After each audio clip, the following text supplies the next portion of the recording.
Okay, let's kick things off today by unpacking something, well, pretty wild. Imagine a world where, paradoxically, not having a massive, all-out global war seems to be driving this incredible surge in military spending, like the biggest we've seen in decades. Yeah, it really does feel counterintuitive, doesn't it? And that's exactly the puzzle our sources are trying to piece together. So today we're doing a deep dive into the global weapons industry. We'll look at the latest figures, some really surprising shifts, and, the real costs involved, which often stay hidden. Right. Our mission here is to cut through all the noise, pull out the most crucial insights from these sources we've looked at, and really try to get a handle on this incredibly complex, often quite opaque world. Because the sheer scale of what's happening, and frankly, some of the facts we dug up, they're quite shocking. Absolutely. And you don't have to look far for the first big shock. The headline number for global military spending in 2024, it just soared. We're talking an eye-watering 2.711 trillion. Trillion. Wow. It's almost impossible to even picture that number. But the speed, the increase, that tells a story too, right? A 9.4% jump in just 1 year. Exactly. And the sources stress that's the steepest year-on-year rise they've seen since at least 1988. It's 88, okay. And it's not a one-off thing either. This is part of a trend, a decade-long climb. Spending's actually up, get this, 37% just since 2015. 37%. But here's what the sources highlight as really unusual, like historically unusual. For the second year straight, every single one of the world's 5 main geographical regions saw an increase. Every single one. North America, Europe, Asia, Middle East, Africa, all up. All up. It just doesn't happen often. Usually you see spikes in certain hotspots, but this across-the-board growth, it suggests something, well, fundamental is shifting. Yeah, it feels like it completely flies in the face of that whole peace dividend idea we talked about after the Cold War ended. It feels more like a global pivot back towards, intense geopolitical competition.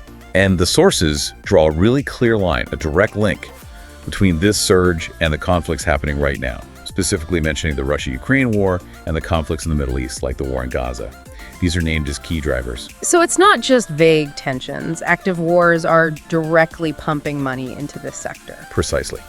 Which sets up this feedback loop the sources describe. Conflict boosts demand, that fuels spending, and then, that increased military capability can shape how conflicts play out, maybe even how long they last. So localized wars end up having these enormous multi-trillion-dollar global economic ripples. And if you look at the breakdown, the top spenders list, table 1 in our material, it's very revealing. The U.S. is still way out front. $997 billion spent in 2024. Nearly $1 trillion, just the U.S. Yep, that's 37% of the entire global pie. And think about this. That single figure is more than the next 9 countries combined. More than the next 9 yeah. combined. That's one of those stats that just stops you in your tracks. It really does. You also see Russia at $149 billion, but with a huge 38% increase in their spending percentage-wise.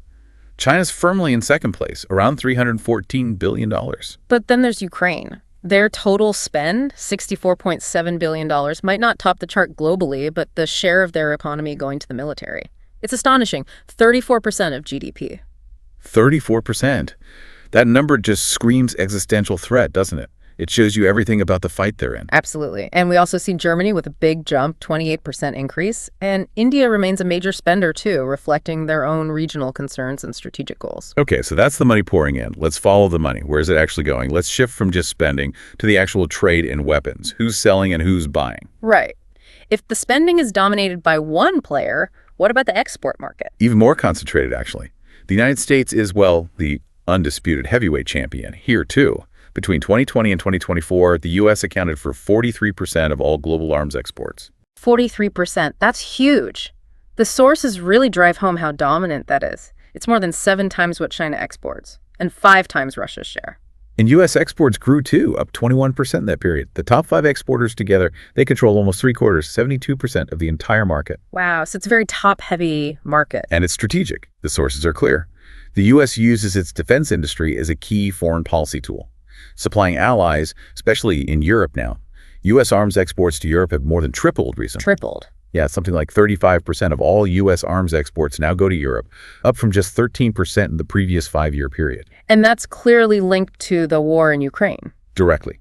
The source notes that a big chunk of U.S. arms to Ukraine, 71%, were actually secondhand, drawn from existing U.S. stockpiles. That allow for faster delivery shows that dual-nature strategic aid that also benefits the industry. Okay, so the U.S. is selling. Who are the biggest buyers then? Well, Table 3 has probably the most dramatic figure in the entire dataset. Because of all the aid after the Russian invasion, Ukraine became the world's #1 arms importer between 2020 and 2024. #1 importer. And their imports didn't just rise, they skyrocketed by almost 100 times. That's a 9,627% increase. 9,000%. That's almost unbelievable. It just tells the story of that war in one number. Who supplied them mainly? Unsurprisingly, the US, Germany, and Poland were their main suppliers. Okay. And who else is buying big? India comes in second, driven by regional tensions, obviously. The sources note they're trying to diversify who they buy from, though Russia is still a major supplier for them, and Europe as a whole. Imports shot up 155% between the two periods compared. 155% increase for Europe? That's a massive rearmament effort. Absolutely. And over half of those European imports came from the US. But look at the flip side, Table 2 on exporters. Russia's arms exports plummeted, down 64%. 64% drop for Russia. Why? Sanctions played a role, but critically, the sources say Russia had to prioritize its own forces fighting in Ukraine. They needed the equipment themselves. Meanwhile, others are gaining ground. Italy, for instance, saw its exports jump 138%, a lot of that going to the Middle East. So it's not just that the market is growing overall, the whole map is being redrawn. Exactly. It's a fundamental realignment. You see the winners and losers shifting based on these new geopolitical realities, based on who needs weapons urgently and who can supply them. The overall trade volume was pretty stable, but where the arms flowed changed dramatically. It really does feel like history rhyming, doesn't it? This whole situation echoes past arms races. It's a classic example of the security dilemma. Remember the dreadnought race before World War I? Britain builds this revolutionary battleship, Germany feels it has to respond, and suddenly you have this escalating naval race that just dials up the tension. Or the Cold War, the nuclear arms race. The U.S. gets the bomb, the Soviets race to catch up, then hydrogen bombs, missiles. It was relentless. Absolutely, and incredibly costly. The U.S. had over 31,000 nuclear warheads at its peak, the Soviets over 40,000. Imagine the resources, the scientific effort poured into that, creating this constant global fear. So what's the arms race today? Is it just more tanks and planes? Well, yes, but there's a new dimension, maybe even more complex. AI, cyber warfare, drone technology. The sources point to countries like the US, China, Russia, Israel, South Korea, pouring investment into what are called lethal autonomous weapon systems, or LAWBAs. LAWBAs, sometimes called killer robots, right? Systems that can potentially identify and attack targets without a human pulling the trigger. Exactly. And the war in Ukraine has been this stark demonstration of how even relatively low-cost drones are transforming the battlefield for surveillance, for attack. It's changing everything.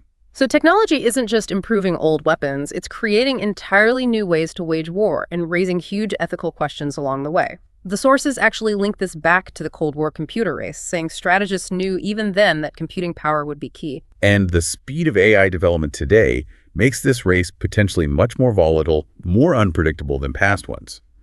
There's a real danger, the sources warn, of cutting corners on safety, on testing. Maybe even losing meaningful human control over these systems.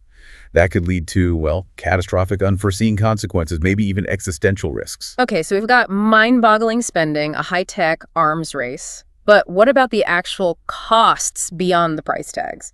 This is where the sources brought up some things I found genuinely surprising. Right. Let's go back to the U.S. for a second. That nearly $1 trillion defense budget, $997 billion. Here's a twist the sources highlight. In 2024, the U.S. actually spent more money paying interest on its national debt, about $881 billion, than it did on domestic military spending, which the CBO estimated at $850 billion. No, wait, hang on. The interest payment on the debt was higher than the core military budget spent within the U.S. That's what the figures suggest. That is staggering. That speaks volumes about opportunity cost, doesn't it? It really does. And it brings to mind President Eisenhower's famous warning. He was a five-star general, he knew war, and he called this obsession with arms humanity hanging from a cross of iron. Cross of iron speak. Yeah. He said every gun that is made, every warship launched, every rocket fired signifies, in the final sense, a theft from those who hunger and are not fed, those who are cold and are not clothed. Powerful words, especially coming from him. He saw it as diverting not just money, but human talent, resources, potential, away from things like schools and hospitals towards weapons. It really forces you to think about priorities. And interestingly, public opinion research in the U.S. consistently shows people prioritize healthcare, education, infrastructure over more military spending when they're asked directly. It's that classic guns versus butter debate playing out. The sources argue neglecting the butter can weaken a nation just as much as neglecting the guns. Now, the counter argument you always hear is jobs. The defense industry creates jobs, right? Yeah. Around 1.1 million in the U.S. in 2021, the sources mention. It does create jobs, that's undeniable. But the sources provide a crucial counterpoint. Studies indicate that investing the same amount of money in other areas, say green energy, infrastructure, education, healthcare, actually generates more jobs, sometimes significantly more, anywhere from 9% to even 250% more jobs per dollar. So it creates jobs, but maybe it's not the most efficient job creator compared to other investment. And that's the argument presented. Plus, the number of direct manufacturing jobs in the arms industry has actually fallen quite sharply since the 80s, by almost 2/3. And the shift towards high-tech, AI, software-heavy systems, that's likely to mean fewer jobs created per dollar spent in the future. Okay, beyond the economics, what about the human cost? The ethical dimension? The sources are blunt here. The global arms trade doesn't exist in a vacuum. It directly fuels human rights abuses. It enables atrocities. Things like cluster bombs, landmines. Exactly. Weapons that are inherently indiscriminate, harming civilians long after fighting stops. Chemical weapons still appear. And then you have the rise of these autonomous weapons, the LAW-WS we mentioned, raising profound questions about accountability. If an AI makes a mistake, a lethal mistake, who's responsible? It challenges our whole notion of human judgment in life and death decisions. So we pour trillions into being safe, but that same spending can facilitate immense suffering and create these deep ethical crises. It's like the analogy in the source, buying a gold-plated security system for a house that has no roof and the family inside is starving. Which brings us right to the core debate. Right. If the costs are this high, the ethics this murky, why is this massive global trade thriving? What are the arguments for it? Why do governments engage so heavily in selling arms? Well, proponents argue it's vital for national security. You sell weapons to allies to help them defend themselves, which theoretically deters adversaries and promotes stability. It builds relationships, gives you political influence, and of course the economic arguments. Jobs, maintaining a strong industrial base. Like that quote from former Defense Secretary Hegseth, "You can't shoot values. There is no replacement for hard power." It's a very clear, realist viewpoint. It is. But the counter-arguments, also detailed in the sources, are just as strong. Critics say arms sales often escalate conflicts, not deter them. They end up enabling regimes that commit human rights abuses. Weapons get diverted, fall into the wrong hands. They actively contribute to making humanitarian crises worse. So there's this fundamental disconnect between the stated aims, security, stability, and what sometimes actually happens on the ground. And then there's another layer, a really dark one the sources highlight. Corruption. The global arms trade is apparently disproportionately vulnerable to it. Get this figure. It accounts for over 40% of all corruption in world trade. 40% of all global trade corruption is linked to arms deals. That's incredible. It's a staggering statistic. Andrew Feinstein's work, The Shadow World, is mentioned, describing this murky, poorly regulated sphere where bribery and shady deals are apparently commonplace. And this isn't just about skimming money off the top. This kind of corruption actively distorts national priorities. How so? Countries might end up buying weapon systems not because they truly enhance security, but because officials or middlemen are getting kickbacks. This can actually make a nation less secure, prep up authoritarian regimes, and divert huge amounts of public money that should be going to health, education, or infrastructure. And William Hartung's book, Profits of War, is cited too, looking at companies like Lockheed Martin and how corporate interests can potentially influence foreign policy decisions. It's this hidden cost, this potential for policy to be shaped by profit motives. This whole debate has deep historical and moral roots. Martin Luther King Jr.'s warning about a nation spending more on military defense than social uplift approaching spiritual doom. UN Secretary General Ban Ki-moon calling military spending human opportunities lost. So the argument that more guns make us safer clashes directly with the reality that those guns might make conflicts worse, enable abuse, drain resources, and enrich corrupt actors. It's just layer upon layer of paradox and dilemma. Speaking of paradoxes, the sources briefly touch on the stability-instability paradox. Okay, what's that? It's this idea, mainly from the nuclear age, that when major powers possess weapons capable of mutually assured destruction, MAD, the risk of a large-scale war between them goes down. But paradoxically, this might make them more willing to engage in smaller conflicts, proxy wars, or brinkmanship, because the ultimate catastrophe seems less likely. So knowing you can't go all the way might make you more willing to push the boundaries at lower levels. That's the chilling logic. But, on a slightly more hopeful note, the sources do mention that efforts are being made to try and manage this trade and its consequences. Like the Arms Trade Treaty, the ATT. Exactly. The ATT aims to set international standards for conventional arms transfers, trying to prevent weapons flowing to places where they'll be used for genocide, war crimes, or terrorism. Now, major players like the US, Russia, China haven't ratified it, but it represents an effort to build global norms. And there have been other attempts at transparency or cooperation, even in tense times. Yes, things like verification experiments during the Cold War, where US and Soviet scientists actually worked together on monitoring nuclear tests. Small steps, but they showed cooperation was possible. And fields like game theory or behavioral economics are being used to study the dynamics, trying to understand the decision-making behind arms races. Okay, so where does this deep dive leave us? We started with a strange surge in spending without a World War III scenario. We've seen the incredible amounts of money, the dominance of certain countries, how current wars are fueling the fire, the echoes of past arms races, and this scary new tech dimension. We've touched on the immense costs, financial opportunity costs, the devastating human impact, the ethical nightmares.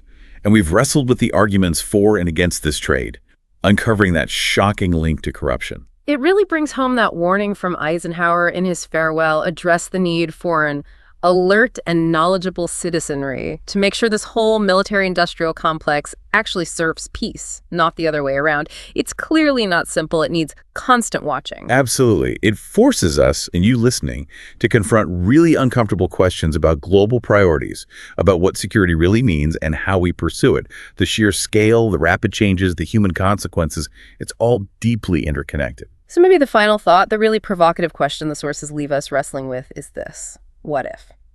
What if that $2.7 trillion wasn't spent on weapons last year? What if that global race was focused on building schools instead? Or developing clean energy? Or fighting disease? What if the biggest boom we heard was the sound of human progress? What do you think?